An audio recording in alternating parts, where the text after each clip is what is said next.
Bir saniye. Bir soru soracağım. Cevabını gerçekten düşünerek ver. Bir yıl, tam 365 gün sana hediye edildi. Nefes aldın, yürüdün, sevdin, kazandın, yaşadın.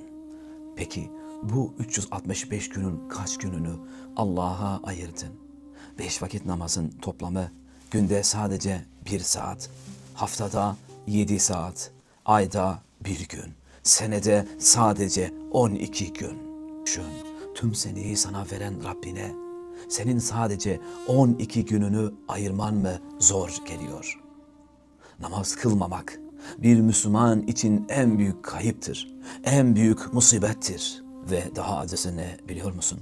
Öyle bir zamanda yaşıyoruz ki Müslüman olduğunu söyleyen birine namaz kılması için yalvarır hale geldik. Belki de bugün secdeye dönmezsek yarın çok geç olabilir.